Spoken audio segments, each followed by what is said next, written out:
The transport ship hummed softly as it descended into Earth's atmosphere, carrying a delegation of alien exchange students.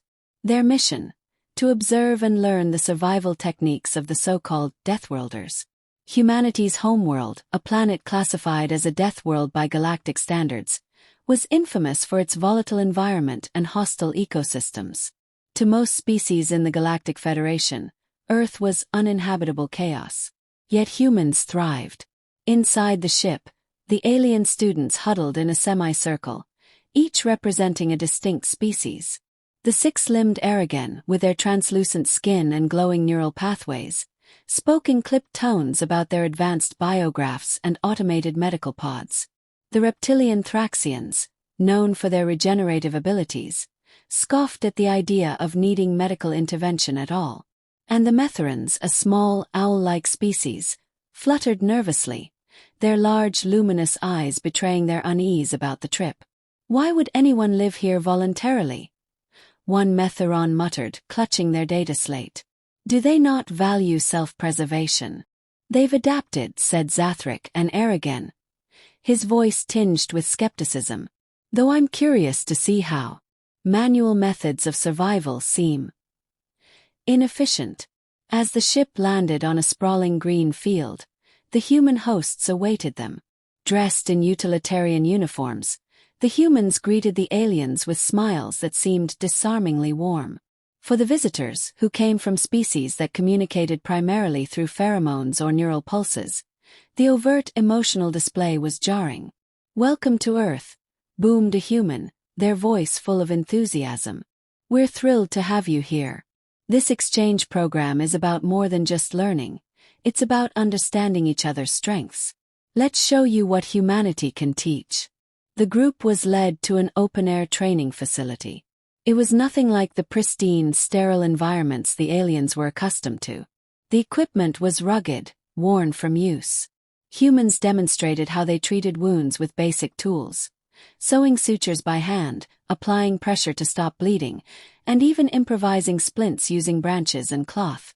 "Primitive," Zathric whispered to a fellow Aragon, his neural pathways glowing faintly in disdain. "Why not use autosealers or nanobinders?" The human instructor overheard and turned to them with a grin. "Because we don't always have access to those. When you're in the middle of nowhere, you have to rely on what's around you. That's the beauty of first aid. It's survival in its purest form." Another demonstration followed. A simulated wilderness injury. A human victim lay on the ground with a deep cut on their leg. Team of humans sprang into action. One used their shirt as a tourniquet, while another sterilized the wound with alcohol from a first aid kit. A third used tree branches to construct a stretcher. The aliens watched in stunned silence. The efficiency and teamwork were undeniable, but the methods seemed almost barbaric compared to their hyper-advanced medical systems.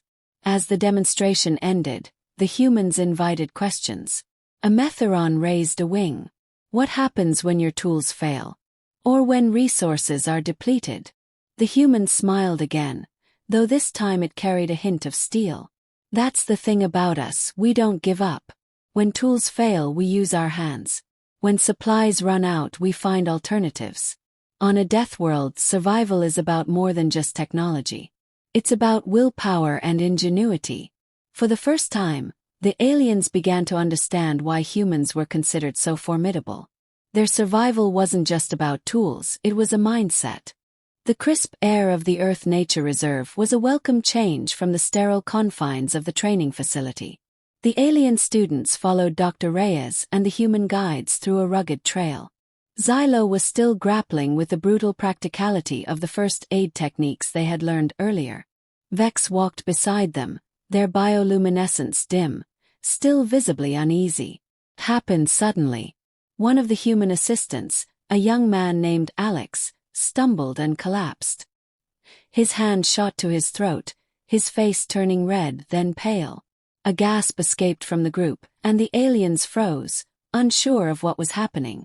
Dr. Reyes was already kneeling beside Alex, her voice sharp and steady. "Anaphylactic shock. He's allergic to something in the area. I need the EpiPen from the kit now." The human guides moved quickly, retrieving the small device, but Xylo found themselves rooted in place. This was no simulation. This was real. Alex's breathing grew more labored. His lips tinged with blue. Dr. Reyes looked up and barked, "We need to act fast. Who remembers how to administer this?" The aliens exchanged nervous glances, none of them stepping forward. Xylo's 4 hands twitched, the memory of the training session fresh in their mind. The urgency of the situation weighed heavy, and despite the instinct to retreat, they found themselves stepping closer. I'll try," Xylo stammered, their voice unsteady.